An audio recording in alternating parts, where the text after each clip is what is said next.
नारायणेन स्वयं व्यासेन ग्रथितां पुराणमुनिना मध्ये महाभारतम् अद्वैतामृतवर्षिणीं भगवतीम् अष्टादशाध्यायिनीम्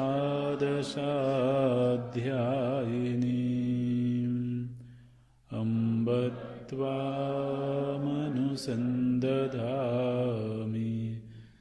भगवद्गीते भवद्वेषिणी।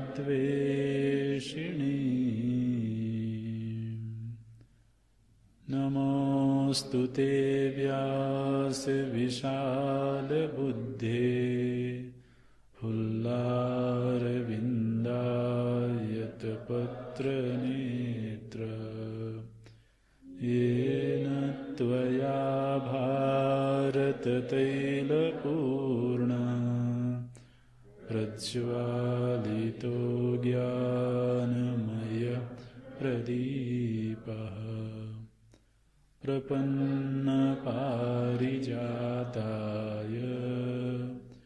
स्तोत्रवेत्रैकपाणये ज्ञानमुद्राय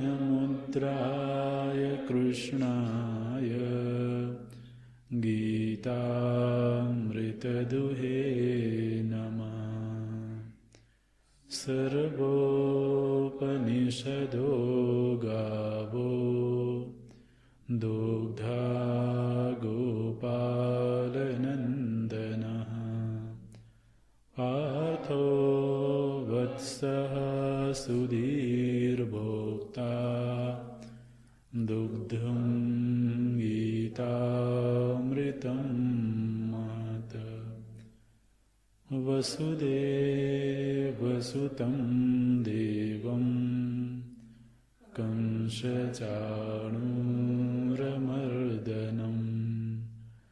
देवकी परमानन्दं कृष्णं वन्दे जगद्गुरुं। कृष्णं वन्दे जगद्गुरुम्।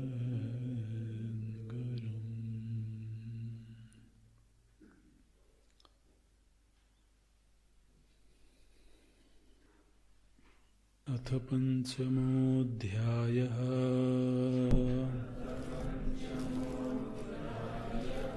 अर्जुन उवाच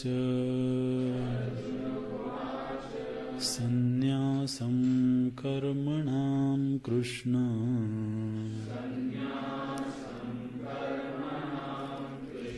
पुनर्योगं च संशसि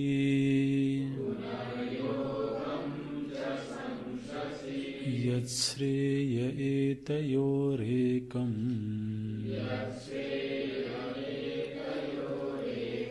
तन्मे ब्रूहि सुनिश्चितम्।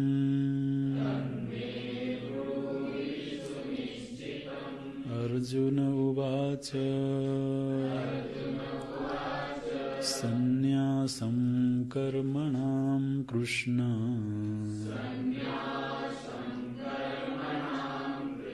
पुनर्योगं च संशसि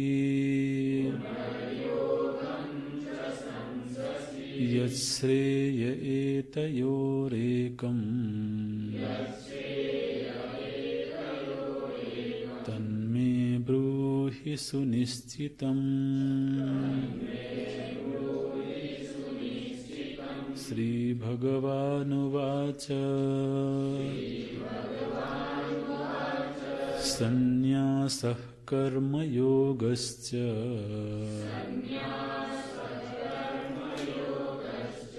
निःश्रेयसकरावुभौ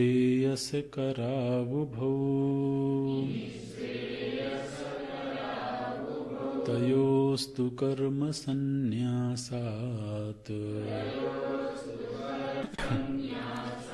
कर्मयोगो विशिष्यते श्रीभगवानुवाच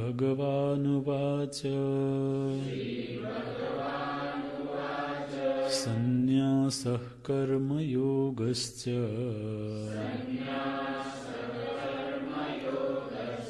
निःश्रेयसकरावुभौ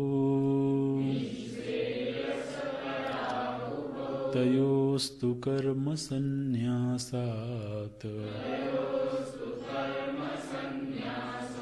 कर्मयोगो विशिष्यते कर्मयोगो विशिष्यते।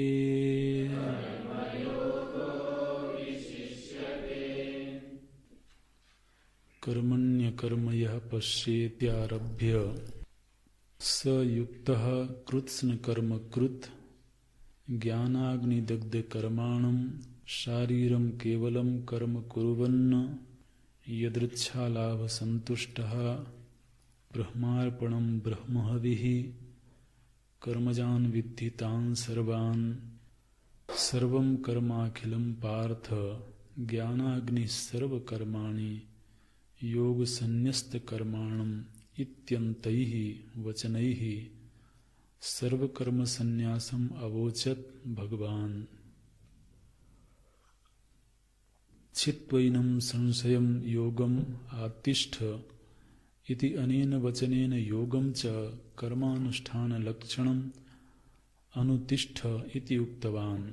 तयोः उभयोश्च कर्मानुष्ठान कर्मयोगयोः कर्मानुष्ठान कर्मसन्न्यासयोः स्थितिगतिवत् परस्पर विरोधात् एकेन सह कर्तुम् अशक्यत्वात् कालभेदेन च अनुष्ठान विधानाभावात् अर्थात् एतयोः अन्यतर कर्तव्यता प्राप्तौ सत्यां यत् प्रशस्यतरम् एतयोः कर्मानुष्ठान कर्मसन्न्यासयोः तत्कर्तव्यं न इतरत् इति एवं मन्यमानः प्रशस्यतर बुभुत्सया अर्जुन उवाच। सन्न्यासं कर्मणां कृष्ण इत्यादिना ननु च आत्मविदो ज्ञानयोगेन निष्ठां प्रतिपादयिषन् पूर्वोदाहृतैः वचनैः भगवान् सर्वकर्मसन्न्यासम् अवोचत् न तु अनात्मज्ञस्य अतः च कर्मानुष्ठान कर्मसन्न्यासयोः भिन्नपुरुषविषयत्वात् अन्यतरस्य प्रशस्यतरत्व बुभुत्सया प्रश्नः अनुपपन्नः। सत्यम् एवं त्वदभिप्रायेण प्रश्नः न उपपद्यते। प्रष्टुः स्वाभिप्रायेण पुनः प्रश्नो युज्यते एव इति वदामः। कथं पूर्वोदाहृतैः वचनैः भगवता कर्मसन्न्यासस्य कर्तव्यता विवक्षितत्वात् प्राधान्यम् अन्तरेण च कर्तारं तस्य कर्तव्यत्वासम्भवात् अनात्मविद् अपि कर्तापक्षे प्राप्तः अनूद्यते एव न पुनः आत्मविद् कर्तृकत्वम् एव सन्न्यासस्य विवक्षितम् इति। एवं मनवानस्य अर्जुनस्य कर्मानुष्ठान कर्मसन्न्यासयोः अविद्वत् पुरुषकर्तृकत्वम् अपि अस्ति इति पूर्वोक्तेन प्रकारेण तयोः परस्परविरोधात् अन्यतरस्य कर्तव्यत्वे प्राप्ते प्रशस्यतरं च कर्तव्यं न इतरत् इति प्रशस्यतरविविदिशया प्रश्नः न अनुपपन्नः। प्रतिवचनवाक्यार्थ निरूपणेन अपि प्रष्टुः अभिप्राय एवं इति गम्यते। कथं सन्न्यासकर्मयोगौ निःश्रेयस्करौ तयोस्तु कर्मयोगो विशिष्यते इति प्रतिवचनम्। एतन्निरूप्यं किम् अनेन आत्मविद् कर्तृकयोः सन्न्यासकर्मयोगयोः निःश्रेयस्करत्वं प्रयोजनम् उक्त्वा तयोरेव कुतश्चित् विशेषात् कर्मसन्न्यासात् कर्मयोगस्य विशिष्टत्वम् उच्यते आहोस्वित् अनात्मवित् कर्तृकयोः संन्यासकर्मयोगयोः तद उभयम् उच्यते इति। किंच अतो यदि आत्मवित् कर्तृकयोः कर्मसन्न्यासकर्मयोगयोः निःश्रेयस्करत्वं तयोस्तु कर्मसन्न्यासात् कर्मयोगस्य विशिष्टत्वमुच्यते। यदि वा अनात्मवित् कर्तृकयोः संन्यासकर्मयोगयोः तद उभयम् उच्यते इति। अत्र उच्यते आत्मवित् कर्तृकयोः संन्यासकर्मयोगयोः असंभवात् तयोः निःश्रेयस्करत्ववचनं तदीयाच्च कर्मसन्न्यासात् कर्मयोगस्य विशिष्टत्वाभिधानम् इति एतद् उभयम् अनुपपन्नम्। यदि अनात्मविदः कर्मसन्न्यासः तत्प्रतिकूलश्च कर्मानुष्ठानलक्षणः कर्मयोगः सम्भवेताम् तदा तयोः निःश्रेयस्करत्वोक्तिः कर्मयोगस्य च कर्मसन्न्यासात् विशिष्टत्वाभिधानम् इति एतद् उभयम् उपपद्यते।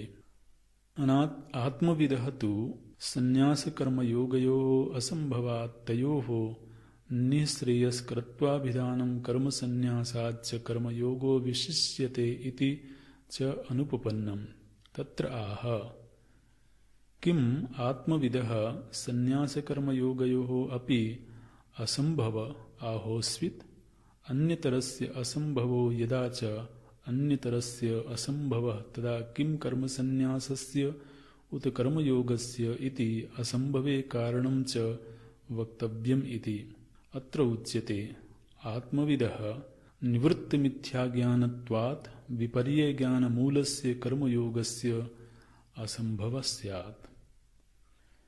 जन्मादि सर्वविक्रियारहितत्वेन निष्क्रियम् आत्मानम् आत्मत्वेन यो वेत्ति यस्य आत्मविदः सम्यक् दर्शनेन अपास्त मिथ्याज्ञानस्य निष्क्रियात्मस्वरूपावस्थानलक्षणं सर्वकर्मसन्न्यासम् उक्त्वा तद्विपरीतस्य मिथ्याज्ञानमूलकर्तृत्वाभिमानपुरस्सरम् सक्रियात्मस्वरूपावस्थानरूपस्य कर्मयोगस्य इह शास्त्रे तत्र तत्र आत्मस्वरूपनिरूपणप्रदेशेषु सम्यग्ज्ञानमिथ्याज्ञानतत्कार्यविरोधात् अभावः प्रतिपाद्यते।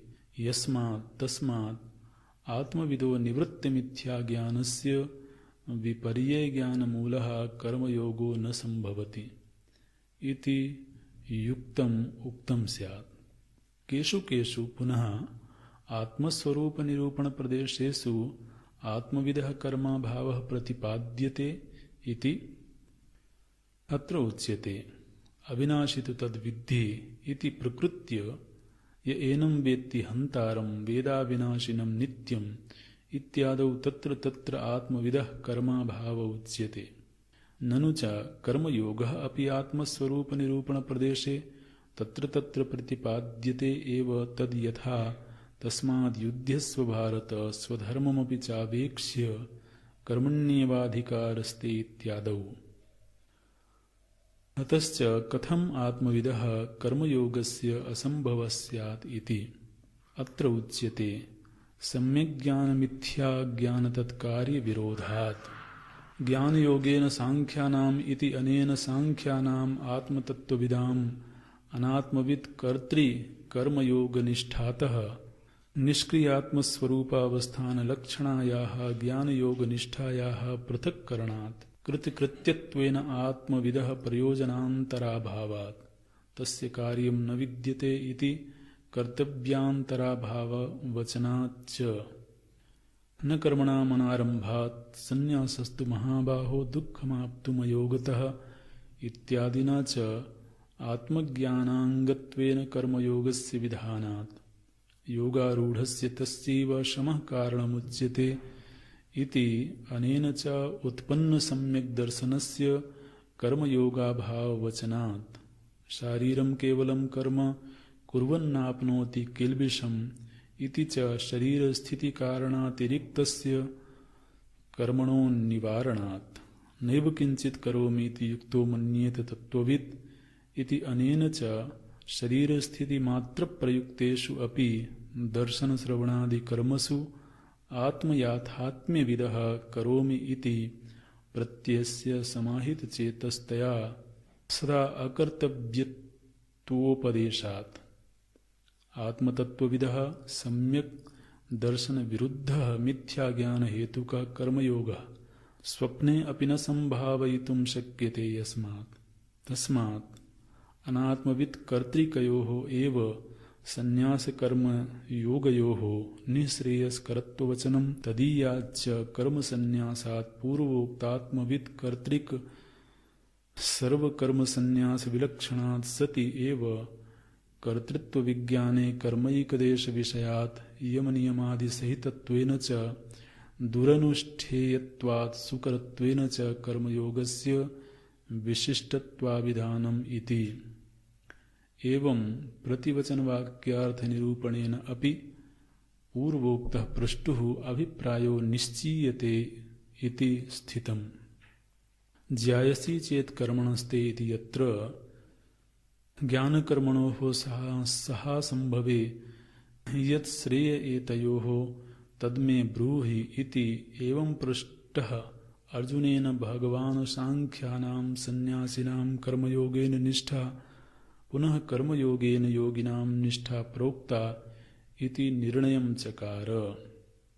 न च सन्न्यसनात् एव केवलात् सिद्धिं समधिगच्छति इति वचनात् ज्ञानसहितस्य सिद्धिसाधनत्वम् इष्टं कर्मयोगस्य च विधानात् ज्ञानरहितः सन्न्यासः श्रेयान् किं वा कर्मयोगः श्रेयान् इति एतयोः विशेषबुभुत्सया अर्जुन उवाच।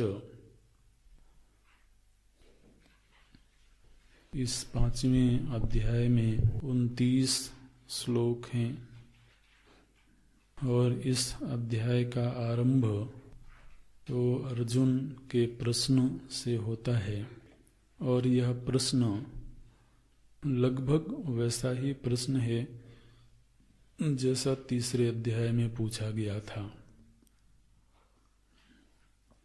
तो चतुर्थ अध्याय में भी जो उपदेश हुआ है उस उपदेश में भी जगह जगह पर तो कर्म संन्यास की महिमा गाई गई और अंत में अर्जुन को कर्म योग का आदेश दिया गया। तो अर्जुन के मन में पुनः ये प्रश्न उठा। बोलते हैं अर्जुन उवाच। अर्जुन के मन में प्रश्न उठा और प्रभु जी से निवेदन करते हैं, हे कृष्ण, संन्यासम कर्मणाम च पुनः योगम संससि। तो पुनः फिर से आपके वक्तव्य से ऐसा समझ में आया कि आप संन्यास की भी प्रशंसा कर रहे हैं और कर्म योग की भी प्रशंसा कर रहे हैं। संन्यासम कर्मणाम योगम च पुनः शंससि। शंससि प्रशंससि। आप शंसन कर रहे हैं, प्रशंसा कर रहे हैं। प्रशंसा करना माने स्तुति करना। तो किम शंससि? अर्जुन बोलते हैं संन्यासम कर्मणाम च। तो आप संन्यास की भी प्रशंसा कर रहे हैं और कर्म योग की भी प्रशंसा कर रहे हैं। तो देखिए, यह जो कर्मणाम शब्द है ये संन्यास के साथ जुड़ेगा और योग के साथ जुड़ेगा। तो एक बार वाक्य बनेगा कर्मणाम संन्यासम, कर्म संन्यास। दूसरी बार बनेगा कर्मणाम योगम। तो कर्म संन्यास और कर्म योग, इन दोनों की ही आपने प्रशंसा की है। अच्छा, तो इसमें आपका प्रश्न क्या है? तो अर्जुन बोलते हैं एतयोः एकम यत् श्रेयः। बिल्कुल प्रश्न वैसा ही है। वहाँ पर भाषा बुद्धि की थी, तो आप सांख्य बुद्धि और योग बुद्धि की प्रशंसा कर रहे हैं। यहाँ पर संन्यास शब्द जोड़ा गया, तो आप कर्मणाम संन्यासम और कर्मणाम योगम च शंससि। इसलिए एतयोः मने कर्म संन्यास अथवा कर्म योग, इन दोनों में से यत् श्रेयः, जो श्रेयस्कर हो, तत् मे ब्रूहि सुनिश्चितम। आप कृपा करके सुनिश्चित करके मुझे एक का ही आदेश दीजिए। अब ये जो प्रश्न है ये लगभग वैसा ही प्रश्न है। तो इस प्रश्न की गंभीरता क्या है? तीसरे अध्याय में जो प्रश्न पूछा गया, 5वें अध्याय में भी वही प्रश्न पूछा जा रहा है। तो इन दोनों ही प्रश्नों में वैशिष्ट्य क्या है, विशेषता क्या है? क्या प्रश्नकर्ता के मन में वही चित्त भूमि है जो तीसरे अध्याय में पूछे गए प्रश्न के समय थी, या यहाँ पर तो मनोभूमि में कोई बदलाव है? ये एक विचारणीय विषय है। ये विचार भगवान भाष्यकार तो यहाँ प्रस्तावना भाष्य में करते हैं। 5वें अध्याय का आरंभ करने से पहले एक दीर्घ मीमांसा प्रस्तुत करते हैं। और यह जो मीमांसा है, इसके केंद्र में तो जो मुख्य बात है वो ये है कि इस प्रश्न की प्रासंगिकता क्या है। ये जो 5वें अध्याय में प्रश्न पूछा गया है, इस प्रश्न की प्रासंगिकता क्या है? जबकि यह प्रश्न पहले पूछा जा चुका है, तो यहाँ पुनः प्रश्न पूछना, इसमें कोई वैशिष्ट्य है, कोई विशेषता है, या कि फिर ये हूबहू वैसा ही प्रश्न है? तो भगवान भाष्यकार पूर्व के अध्याय को स्मरण करवाते हैं कि पूर्व के अध्याय में क्या बातें बताई गई हैं।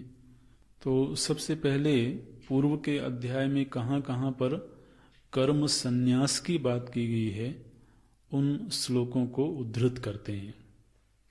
कर्मणि अकर्म यह पश्येत इत्यारभ्य, चौथे अध्याय में 18वें श्लोक से ये आरंभ करके ये कर्मणि, कर्म में अकर्म का दर्शन करना, अकर्म का दर्शन करना माने कर्म रहित जो तत्व है उस तत्व का बोध होना चाहिए।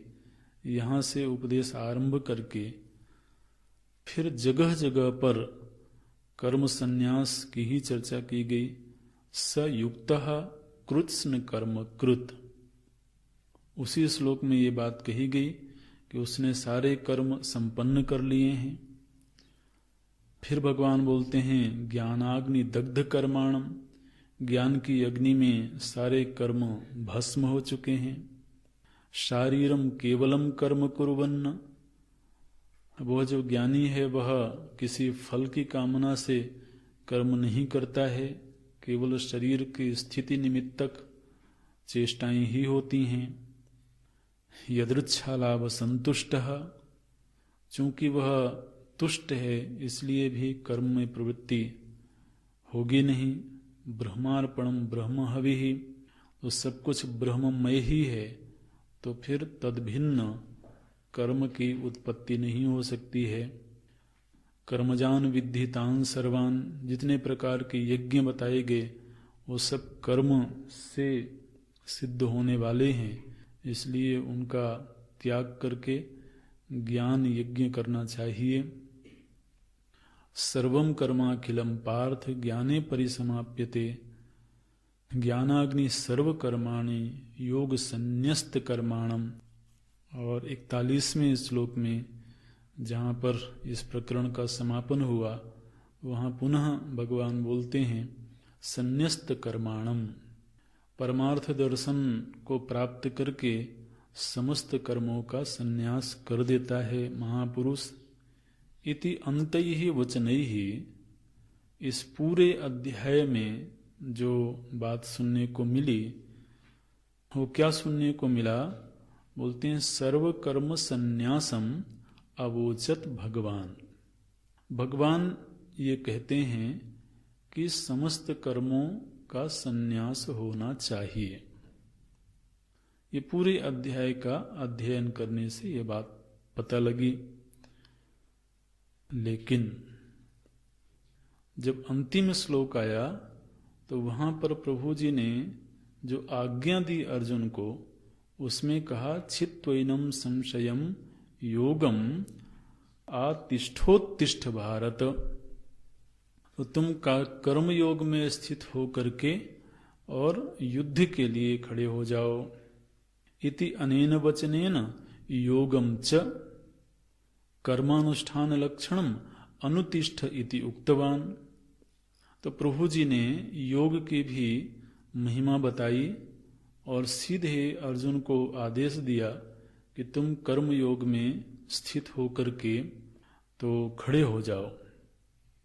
तो इन दोनों ही वक्तव्यों से ऐसा पता लगता है कि भगवान पूरे अध्याय में प्रशंसा करते रहे कर्म संन्यास की और अर्जुन को आदेश देते हैं कर्म योग की। अब एक ही व्यक्ति के साथ समकाल में ये दोनों ही कार्य संभव नहीं है। माने एक बार ये कहा जाए कि तुम ये कर्म छोड़ दो और उसी समय पर ये कहा जाए कि तुम ये कर्म करो। कर्म संन्यास माने कर्म का संन्यास कर देना, छोड़ देना, और कर्म योग ने कर्म का अनुष्ठान करना। तो कर्म का संन्यास और कर्म योग ये दोनों समकाल में एक ही पुरुष के द्वारा अनुष्ठित नहीं हो सकते हैं। बोलते हैं तयोः उभयोश्च कर्मानुष्ठान।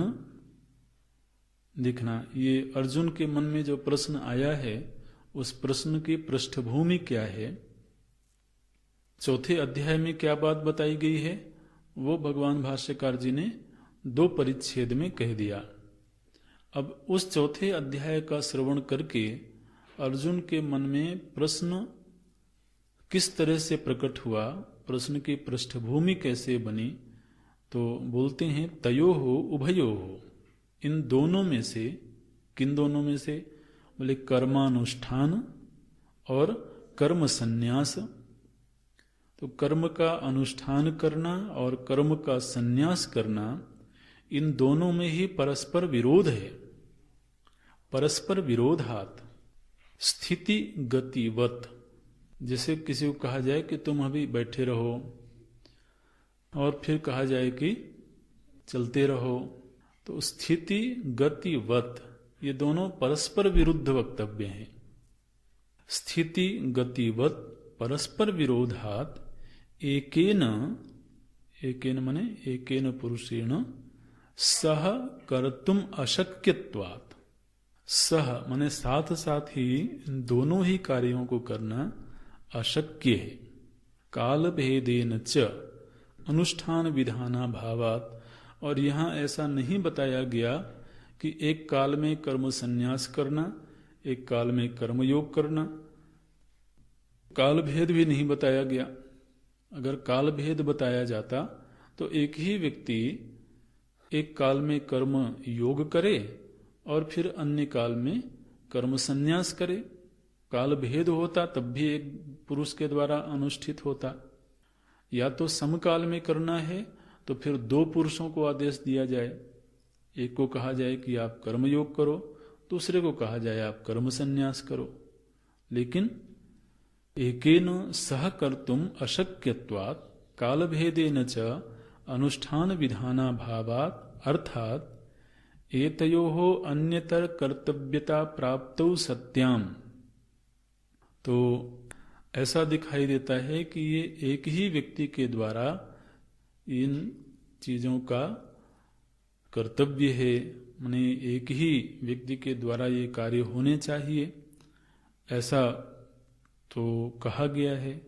यत् प्रशस्यतरम एतयोः, और इनमें से जो सबसे ज्यादा प्रशंसनीय है, माने श्रेयस्कर है, उसको करना चाहिए। तो यत् प्रशस्यतरम एतयोः कर्मानुष्ठान कर्म संन्यासयोः तत्कर्तव्यम। अब इन दोनों में से जो श्रेयस्कर हो वही मेरा कर्तव्य है, ऐसा तो कोई विचार करेगा न इतरत। माने यदि कर्म संन्यास श्रेयस्कर है तो कर्मयोग श्रेयस्कर नहीं है, कर्मयोग श्रेयस्कर है तो कर्म संन्यास श्रेयस्कर नहीं है। तो इन दोनों में से कोई एक ही श्रेयस्कर होगा एक पुरुष के लिए एक ही काल में, तो दूसरे का त्याग होना चाहिए। कर्मानुष्ठान कर्म संन्यासयोः तत्कर्तव्यम न इतरत इति एवं मन्यमाना। अर्जुन के मन में ऐसा भाव आया कि चाहे भले इन दोनों की प्रशंसा की जा रही हो, लेकिन इन दोनों में से एक व्यक्ति के लिए एक काल में एक ही श्रेयस्कर होगा। एवं मन्यमाना, ऐसा मानते हुए प्रशस्यतर बुभुत्सया, अर्जुन के मन में ये भूख है, ये जानने की इच्छा है कि इन दोनों में से प्रशस्यतर कौन सा है। प्रशस्यतर बुभुत्सया अर्जुन उवाच, तो दोनों में से जो प्रशस्यतर है उसको जानने की इच्छा से अर्जुन प्रश्न करते हैं, संन्यासम कर्मणाम कृष्ण इत्यादिना। इस प्रश्न के द्वारा अर्जुन केवल ये जानना चाहते हैं कि इन दोनों में से प्रशस्यतर कौन है मेरे लिए। क्योंकि वहां पर अर्जुन कोई सार्वजनिक प्रश्न लेकर के नहीं बैठे हैं। हो सकता है किसी व्यक्ति के लिए कर्मयोग श्रेयस्कर होगा तो किसी के लिए कर्म संन्यास श्रेयस्कर होगा, लेकिन इस काल में मेरे लिए इन दोनों में से कौन सा श्रेयस्कर है ये मैं जानना चाहता हूं। अच्छा, तो ये तो प्रश्न की पृष्ठभूमि है। अब इस पर थोड़ा सा विचार करते हैं कि आखिर ऐसा प्रश्न पूछने की जरूरत क्यों पड़ी अर्जुन को। तो बोलते हैं, ननु च आत्मविदो ज्ञान योगेन निष्ठां प्रतिपिपादयिषन् पूर्वोदाहृतैः वचनैः भगवान सर्वकर्म संन्यासम अवोचत। मैंने अब यहां पर भगवान भाष्यकार जो मीमांसा कर रहे हैं उस मीमांसा में चर्चा ये आरंभ कर रहे हैं कि वास्तव में इस प्रश्न की कोई प्रासंगिकता नहीं है। अर्जुन ने जो प्रश्न पूछा है वो प्रश्न पूछने की आवश्यकता नहीं है। ये प्रश्न पूछने की आवश्यकता क्यों नहीं है? प्रश्न पूछने की आवश्यकता इसलिए नहीं है कि प्रभु जी ने जब कर्म संन्यास की बात की है तो कर्म संन्यास की बात आत्मज्ञानी के लिए कहा है। तो आत्मज्ञानी को कर्म संन्यास करना चाहिए और जो अनात्मवित है उसे कर्म योग करना चाहिए। तो ऐसा भगवान ने कहा है, इसलिए यहां पर इन दोनों में से कौन सा प्रशस्यतर है ये प्रश्न बनता नहीं है। ये दोनों अलग अलग के लिए कही गई हैं बातें, ऐसा भगवान भाष्यकार माने एक विचार के लिए एक विचार उठाते हैं। ननु च आत्मविदः ज्ञान योगेन निष्ठाम, जो आत्मविद हैं उनके लिए ज्ञान निष्ठा का प्रतिपादन करने के लिए प्रतिपिपादयिषन् पूर्वोदाहृतैः वचनैः, पूर्व के जो उदाहरण आपने दिखाए हैं उन वचनों से भगवान कर्म संन्यासम अवोचत। तो जो कर्म संन्यास बताया है प्रभु जी ने वह ज्ञान निष्ठा का प्रतिपादन करने के लिए ज्ञानी के लिए बताया है। न तो अनात्मज्ञस्य, कर्म संन्यास अनात्मज्ञ के लिए नहीं बोला गया। अतश्च कर्मानुष्ठान कर्म संन्यासयोः भिन्न पुरुष विषयत्वात्, तो एक के लिए कर्म संन्यास का विधान है, दूसरे के लिए कर्मयोग का विधान है। तो भिन्न पुरुष विषयत्वात्, दोनों अलग अलग व्यक्तियों के लिए बताए गए।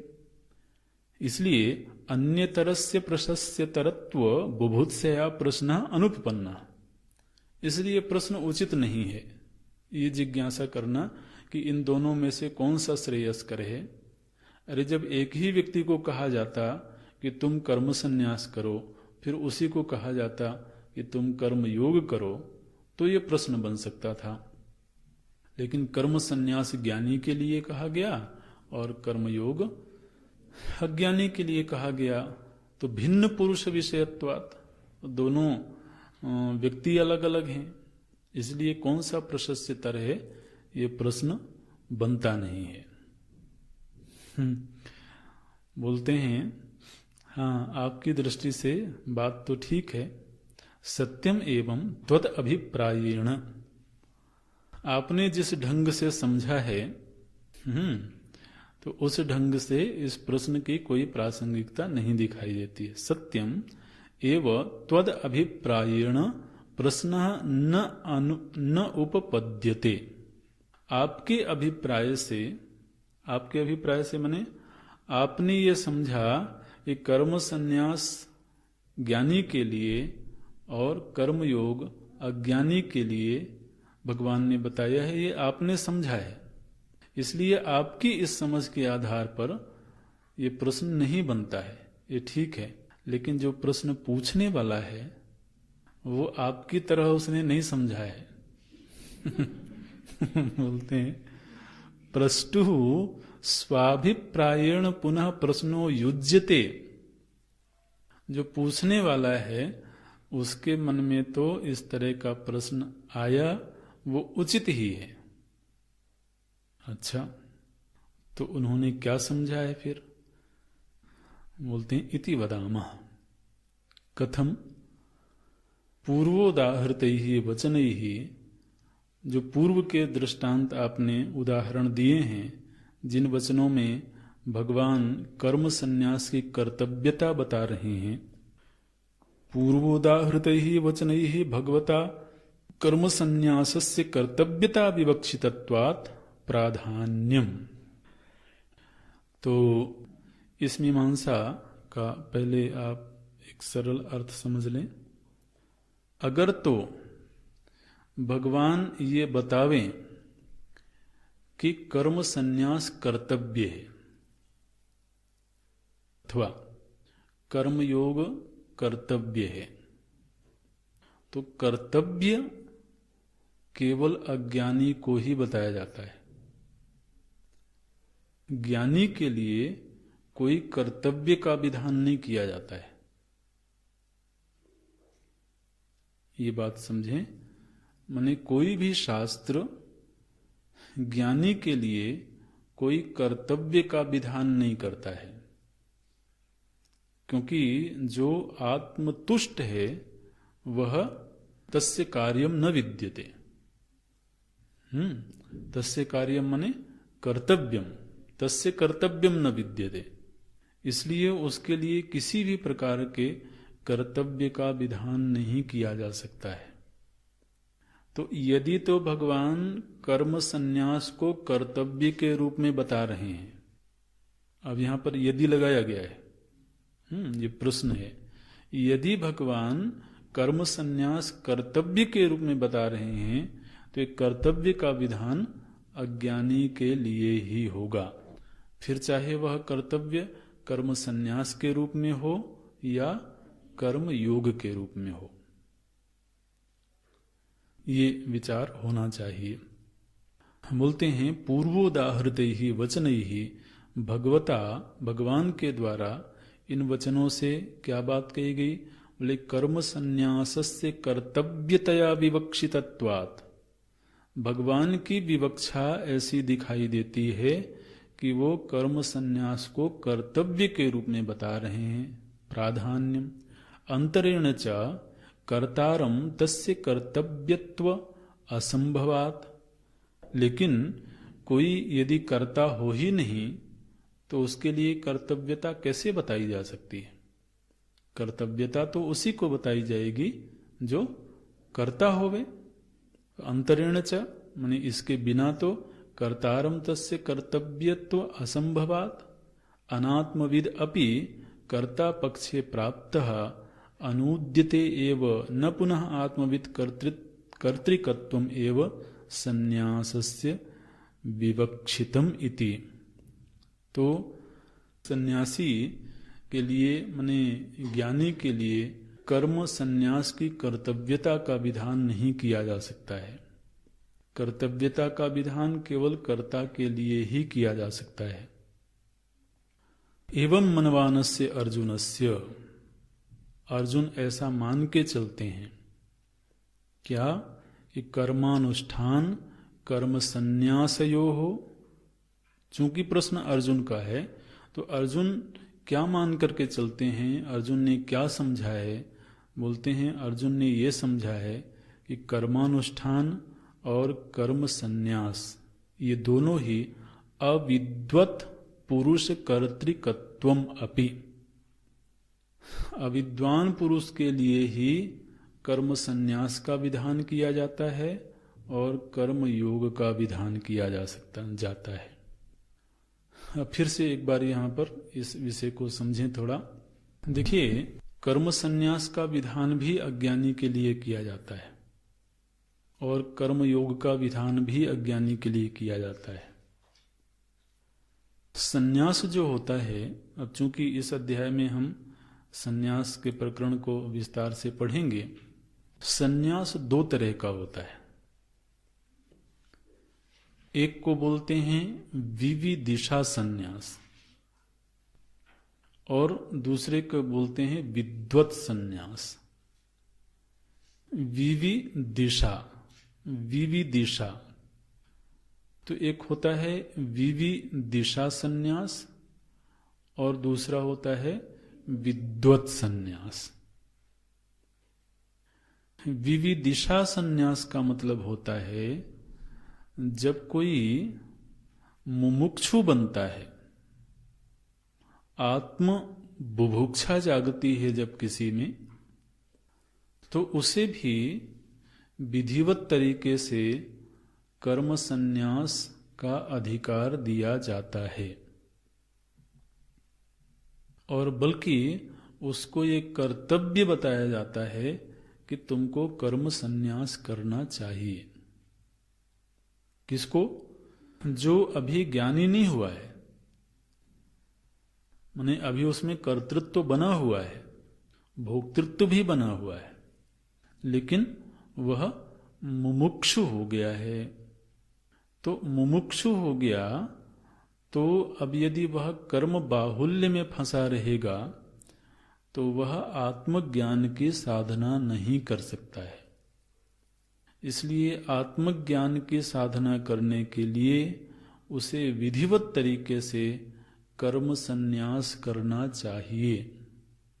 ऐसा विधान स्वयं शास्त्रों में बताया गया है। यद हरेव विरजेत तद हरेव परिव्रजेत। जिस क्षण प्रबल वैराग्य हो उसी क्षण अपने कर्तव्य कर्मों से भी वैराग्य ले लेना चाहिए, ऐसा शास्त्रों में कहा गया है। इस संन्यास को बोलते हैं विविदिशा संन्यास। जानने की इच्छा को धारण करके लिया हुआ कर्मों से संन्यास। माने इस संन्यास में शर्त है, अगर जानने की इच्छा नहीं है, जानने की माने आत्मवस्तु को जानने की यदि इच्छा नहीं है तो फिर संन्यास नहीं लेना। संन्यास का विधान अज्ञानी के लिए भी है, लेकिन तब जबकि वह विविदिषु हो। जब वह आत्म जिज्ञासु हो। लेकिन कोई जिज्ञासु नहीं है और घर की परिस्थितियों से परेशान होकर के या सन्यासियों को देख करके सन्यास लेने की इच्छा जाग गई, उसको सन्यास का अधिकार नहीं है। कर्म त्याग का अधिकार उसी को है जो विविदिषु हो गया हो। इसको बोलते हैं विविदिषा सन्यास। दूसरा जो सन्यास है वो सन्यास है विद्वत सन्यास। विद्वत सन्यास माने वहां सन्यास करने जैसी चीज नहीं है, वहां आत्म वस्तु में कर्म का सर्वथा अभाव है, ये जान लेना ही कर्म सन्यास है।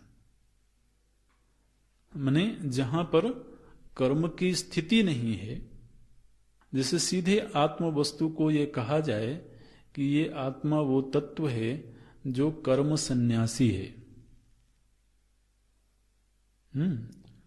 तो वहां क्या मतलब है कि आत्मा ने एक दिन सन्यास लिया है? आत्मा में कर्म है ही नहीं, इसलिए वह सर्वथा कर्म सन्यासी है। तो वहां पर जो सन्यास है वह वास्तव में वस्तु स्थिति है, वो कर्तव्यता नहीं है।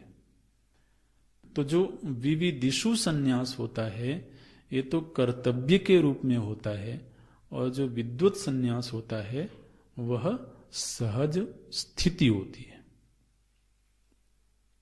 ऐसे तो अब यहां जो अर्जुन का प्रश्न है वो प्रश्न अज्ञानी के धरातल पर,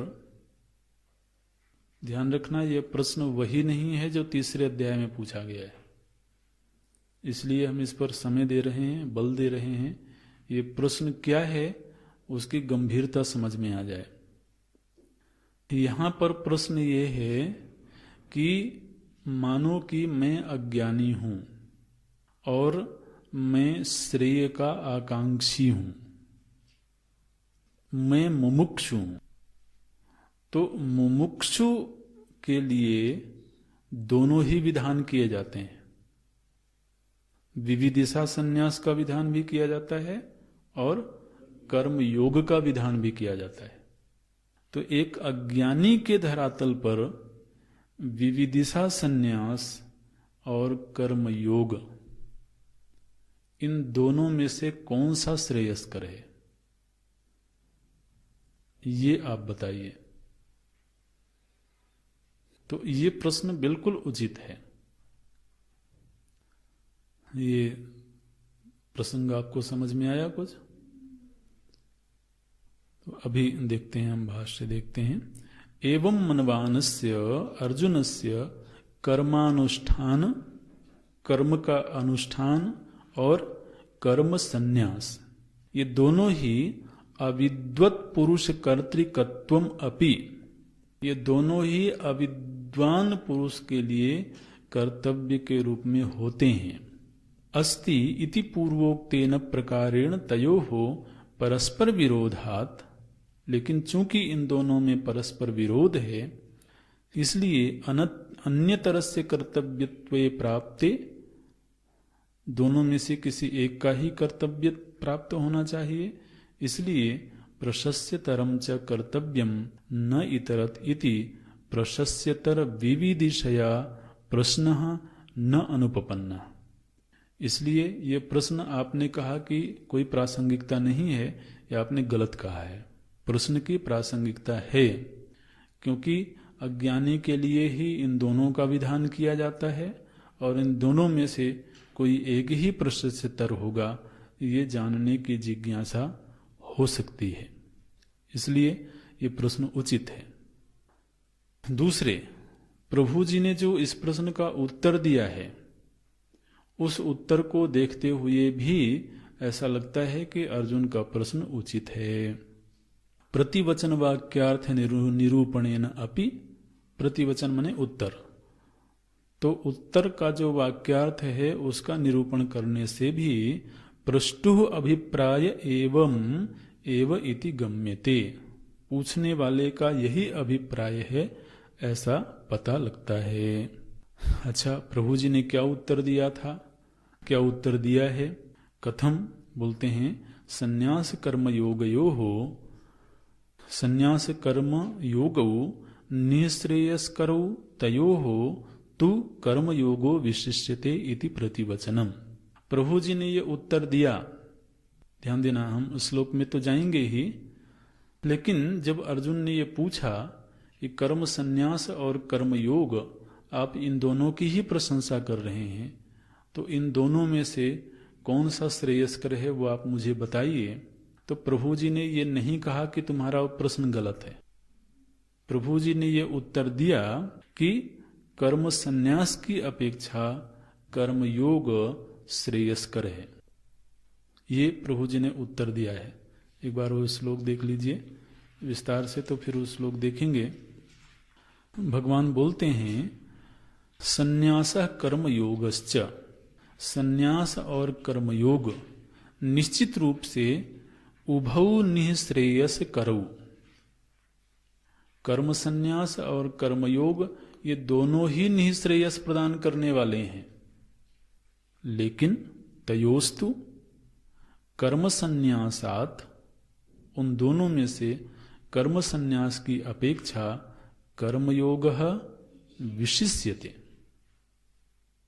माने अर्जुन के प्रश्न को भगवान स्वीकार कर रहे हैं और स्वीकार करते हुए ये उत्तर दे रहे हैं कि यद्यपि कर्म संन्यास और कर्म योग दोनों ही श्रेयस्कर हैं, लेकिन कर्म संन्यास की अपेक्षा कर्म योग तुम्हारे लिए, वहां अर्जुन को केंद्र में रख के बोल रहे हैं, तुम्हारे लिए कर्म योग विशिष्यते।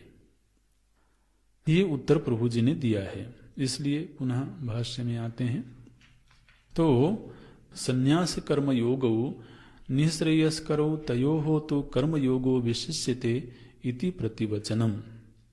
एतद् निरूप्यं किम अनेन आत्मवित् कर्तृकयोः संन्यास कर्म योगयोः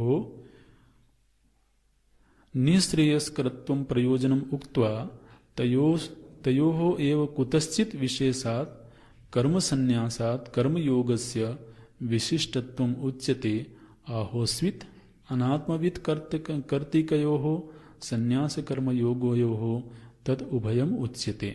तब यहां पर जो प्रभु जी ने उत्तर दिया है, इस उत्तर से क्या समझा जाए कि ये उत्तर प्रभु जी ने ज्ञानी के लिए दिया है कि अज्ञानी के लिए दिया है? क्यों इसमें आपको संशय क्यों हो रहा है?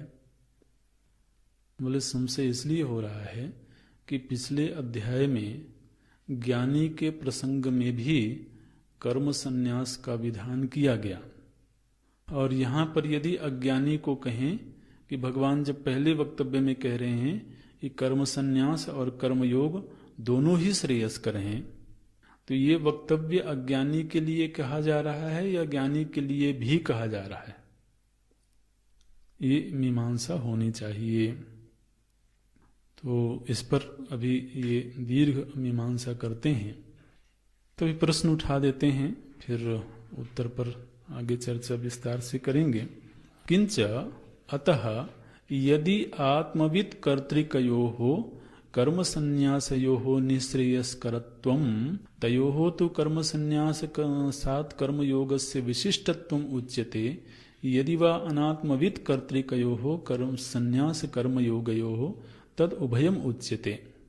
इसमें प्रश्न ये है कि जो आत्मविद है, आत्मविद कर्तृकयोः कर्म संन्यासयोः, क्या आत्मज्ञानी को ये बताया जा सकता है? ये प्रश्न है तो सूक्ष्म। क्या आत्मज्ञानी को ये बताया जा सकता है कि कर्म संन्यास करना श्रेयस्कर है? अरे भैया, जिसको श्रेय पहले ही प्राप्त हो गया है, उसके लिए कर्म संन्यास श्रेयस्कर है या कर्म योग श्रेयस्कर है, ये बताने की आवश्यकता किधर है? तो कौन सा श्रेयस्कर है ये तो बताने की जरूरत केवल अज्ञानी को ही पड़ेगी। ऐसे आत्मवित् कर्तृकयोः कर्म संन्यास कर्मयोगयोः निःश्रेयस्करत्वं तयोस्तु कर्म संन्यास कर्मयोगस्य विशिष्टत्वम उच्यते। कर्म संन्यास की अपेक्षा कर्मयोग विशेष है, ऐसा जो भगवान ने बताया वो आत्मवित् के लिए बताया, अथवा यदि वा अनात्मवित् कर्तृकयोः कर्म संन्यासयोः तद उभयम उच्यते, या तो फिर अनात्मवित् के लिए ऐसा बताया गया। तो उत्तर देते हैं अत्र उच्यते। उत्तर क्या है इसका? बोलते हैं देखो, आत्मवित् कर्तृकयोः, आत्मवित् के द्वारा किया गया कर्म संन्यास अथवा कर्मयोग, ये दोनों ही असंभव हैं। आत्मवित् के लिए ना तो कर्म संन्यास का विधान है न कर्मयोग का विधान है। तयोः निःश्रेयस्करत्ववचनम तदीयता च, उनके लिए कोई भी निःश्रेयस की बात नहीं बताई जा सकती है, क्योंकि वो तो उनको सिद्ध हो चुका है। कर्म संन्यासात् कर्मयोगस्य विशिष्टत्व अभिधानम इति एतत् उभयम अनुपपन्नम, और कर्म संन्यास की अपेक्षा कर्मयोग श्रेयस्कर है, यह भी ज्ञानी के संदर्भ में नहीं बताया जा सकता है। यदि अनात्मविदः कर्म संन्यास तत्प्रतिकूलः च कर्मानुष्ठान लक्षण कर्मयोग संभवेताम तदा तयोः निःश्रेयस्करत्वोक्तिः कर्मयोगस्य च कर्म संन्यासात् विशिष्टत्वाभिधानम इति एतत् उभयम उपपद्यते। और यदि अनात्मविद के लिए ये बात बताई जा रही है तो उसके लिए बिल्कुल उचित है। ये कर्म संन्यास की अपेक्षा कर्मयोग तो विशेष है। आत्मविदः तो, जो आत्मविद हैं उनके लिए संन्यास कर्मयोगयोः असंभवात्, उनके लिए संन्यास भी और कर्मयोग भी दोनों ही असंभव हैं। तयोः निःश्रेयस्करत्वाभिधानं कर्म संन्यासाच्च कर्मयोगो विशिष्यते इति अनुपपन्नम। तो भगवान के द्वारा जो दिया गया उत्तर है वह ज्ञानी के लिए बिल्कुल भी उचित नहीं है। अत्र आह किम आत्मविदः संन्यास कर्मयोगयोः अपि असंभवा आहोस्वित अन्यतरस्य असंभवः यदा च अन्यतरस्य असंभवः तदा किम कर्म संन्यासस्य उत कर्मयोगस्य इति असंभवे कारणं च वक्तव्यम् इति अत्र उच्यते। अब यहाँ पर हम आपको पूरे वाक्य का अर्थ एक साथ ही बता देंगे। अत्र उच्यते आत्मविदो निवृत्त मिथ्या ज्ञानत्वात् विपर्ये ज्ञान मूलस्य कर्मयोगस्य असंभव स्यात्। यदि तो भगवान जो अर्जुन को उत्तर देते हैं वो उत्तर ज्ञानी के लिए दिया गया होगा तो ये उत्तर अप्रासंगिक है। क्यों? क्योंकि जो आत्मज्ञानी है वो कर्मयोग उसके लिए संभव नहीं है। कर्मयोग क्यों संभव नहीं है?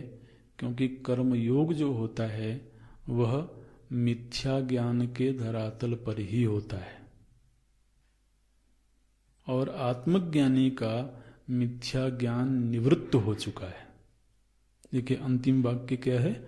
अत्र उच्यते आत्मविदः निवृत्त मिथ्या ज्ञानत्वात्। आत्मज्ञानी का चूंकि मिथ्या ज्ञान निवृत्त हो चुका है इसलिए विपर्य ज्ञान मूलस्य कर्मयोगस्य, जो कर्मयोग है वह तो विपर्य ज्ञान मूलक ही है। विपर्य ज्ञान मूलक माने भाई जब तक जीव रहोगे तभी तक तो कहा जाएगा कि भक्ति करो। अब जब भक्ति करने वाला ही नहीं रहा तो भक्ति का विधान किसके लिए किया जाएगा? इसलिए कर्म योग का विधान तो अनात्मविद के लिए ही किया जाता है। आत्मविद के लिए कर्मयोग का कोई विधान नहीं किया जाता है। और कर्म सन्यासी तो वो स्वभाव से ही है। कर्मणि अकर्मया पश्चेत, इस परमार्थ दर्शन से वह कर्म सन्यासी तो स्वभावतः हो गया और कर्मयोग का विधान हो नहीं सकता, क्योंकि विपर्य ज्ञान की निवृत्ति हो चुकी है। ये विपर्य ज्ञान की निवृत्ति हो चुकी है, इसी वक्तव्य का आगे विस्तार करते हैं। जन्मादि सर्व विक्रिया रहितत्वेन, जन्म आदि समस्त विकारों से रहित जो निष्क्रिय आत्म तत्व है, निष्क्रियम आत्मानम, जो निष्क्रिय आत्म तत्व है उसी को आत्मा के रूप में इन्होंने जान लिया।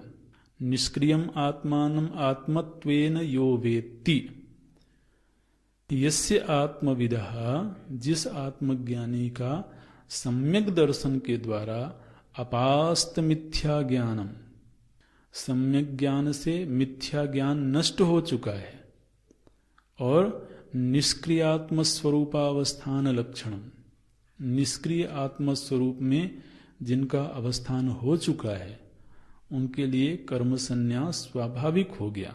कर्म सर्व कर्म संन्यासम उक्त्वा, और तद्विपरीतस्य, जिसका अभी निष्क्रिय आत्म स्वरूप में अवस्थान नहीं हुआ है उनके लिए तद्विपरीतस्य मिथ्या ज्ञान मूलक कर्तृत्वाभिमान पुरस्सरम, मिथ्या ज्ञान पुरस्सरस्य, जिनका अभी विपरीत भावना और मिथ्या ज्ञान बना हुआ है, कर्तृत्व बना हुआ है, उन्हीं के लिए सक्रिय आत्मस्वरूपावस्थान रूपस्य, माने इनका किस आत्मस्वरूप में अवस्थान है, बोले सक्रिय आत्मस्वरूप में सक्रिय आत्मस्वरूपावस्थान रूपस्य कर्मयोगस्य। तो ये तो बड़ी अच्छी व्यवस्था बन गई है। जो निष्क्रिय आत्मस्वरूप में अवस्थित हैं उनके लिए कोई कर्मयोग नहीं है, और जो सक्रिय आत्मस्वरूप में अवस्थित हैं उन्हीं के लिए कर्मयोग है। कर्मयोगस्य इह शास्त्रे तत्र तत्र आत्मस्वरूप निरूपण प्रदेशेषु सम्यक ज्ञान मिथ्या ज्ञान तत्कार्य विरोधात अभावः प्रतिपाद्यते। तो इस शास्त्र में भी जगह जगह पर सम्यक ज्ञान और मिथ्या ज्ञान, इन दोनों में विरोध दिखाया गया है। यस्मात् तस्मात् आत्मविदः, इसलिए जो आत्मज्ञानी है, निवृत्त मिथ्या ज्ञानस्य, जिनका मिथ्या ज्ञान निवृत्त हो चुका है, विपर्य ज्ञान मूलः कर्मयोगः न संभवति, विपर्य ज्ञान से संबंधित जो कर्मयोग है वह संभव नहीं है। इति युक्तम उक्तम स्यात्, यह जो उक्ति है यह बिल्कुल उचित है। तो यहाँ पर ये निरूपण हुआ। आगे फिर उद्धरण, पूर्व के पढ़े हुए अध्यायों का उद्धरण देकर के इसी का पोषण करते हैं।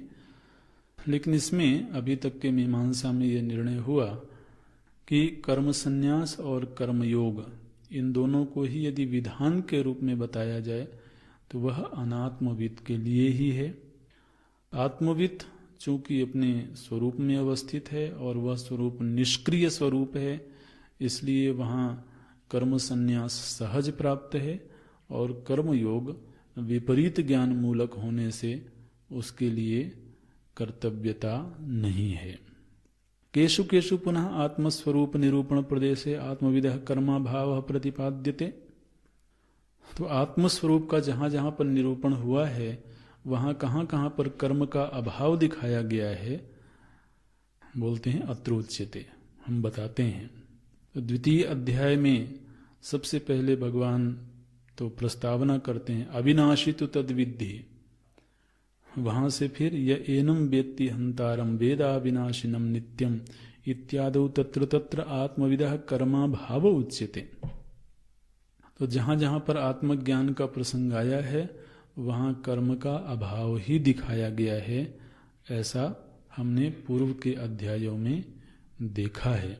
वो पूर्व पक्ष वाले प्रश्न करते हैं कि भाई जहां पर कर्मयोग का विधान किया जा रहा था वहां आत्मस्वरूप के प्रकरण में भी कर्मयोग का विधान किया गया है, क्योंकि बीच बीच में भगवान आत्मज्ञान का निरूपण करते थे और फिर अर्जुन को बोल देते थे कि तुम कर्म करो।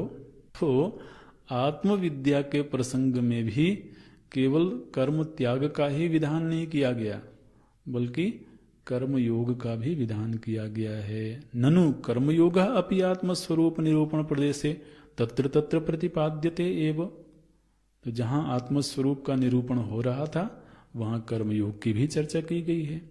तत्र तत्र प्रतिपाद्यते एव तत् यथा तस्माद् युध्यस्व भारत स्वधर्मम अपि चावेक्ष्य कर्मणि एव अधिकारः ते इत्यादौ। अतश्च कथम आत्मविदः कर्मयोगस्य असंभवस्यात्। तो केवल आत्मविद के लिए ही कर्मयोग असंभव है, आप ऐसा क्यों कहते हैं? आत्मज्ञान के प्रकरण में तो कर्मयोग का भी विधान किया गया है। भगवान बोलते हैं, भाई देखो सीधी सी बात तो ये है कि सम्यक ज्ञान और मिथ्या ज्ञान इन दोनों में विरोध है। ये तो साधारण बुद्धि से भी समझा जा सकता है। सम्यक ज्ञान माने कर्मणि अकर्मयः पश्येत्, मिथ्या ज्ञान माने मैं करता हूं। तो इन दोनों ही ज्ञानों में परस्पर विरोध है। तो कर्मयोग का विधान दोनों जगह पर कैसे किया जा सकता है? ये हेतु अत्र उच्यते सम्यक ज्ञान मिथ्या ज्ञान तत्कार्य विरोधात्। सम्यक ज्ञान और मिथ्या ज्ञान इन दोनों में ही विरोध है, इनके कार्यों में भी विरोध है। इसलिए तो ज्ञान योग के प्रकरण में ही कर्म संन्यास पूरी तरह से सिद्ध होता है। ये यहाँ पर निरूपण हुआ है। और अभी हम एकदम से अंतिम वाक्य पर चलते हैं। अगली कक्षा में फिर पुनः एक दो वाक्य देखेंगे। तो इस प्रश्न की जो मुख्य भावना है वो क्या है, इस पूरी मीमांसा से सिद्ध हुआ। अंतिम वाक्य आप देखिए, ज्ञान रहितस्य संन्यासः श्रेयान्। मिला आपको? ज्ञान रहितस्य संन्यासः, ज्ञान रहितस्य संन्यासः माने विविदिशा संन्यास। अभी तो चर्चा की ना, ज्ञान रहित संन्यास माने विविदिशा संन्यास, ज्ञान सहित संन्यास विद्वत संन्यास हो जाएगा। तो यहां पर तुलना किन में की जा रही है? ज्ञान रहितस्य संन्यास श्रेयान, ज्ञान रहित संन्यास श्रेयस्कर है माने विविदिशा संन्यास श्रेयस्कर है, किंबा कर्मयोग श्रेयान अथवा कर्मयोग श्रेयस्कर है। इति एतयोः विशेष बुभुत्सया, इन दोनों में ही विशेषता जानने के लिए अर्जुन प्रश्न कर रहे हैं। अर्जुन ये प्रश्न कर रहे हैं कि मैं अज्ञानी हूं लेकिन मुमुक्षु हूं, तो मेरे लिए विविदिशा संन्यास श्रेयस्कर है अथवा कर्म योग श्रेयस्कर है। ये अर्जुन प्रश्न पूछना चाहते हैं। ओम पूर्णमदः पूर्णमिदं पूर्णात् पूर्णमुदच्यते पूर्णस्य पूर्णमादाय पूर्णमेवावशिष्यते। ओम शांति शांति शांति। हरि ओम श्री गुरुभ्यो नमः। हरि ओम।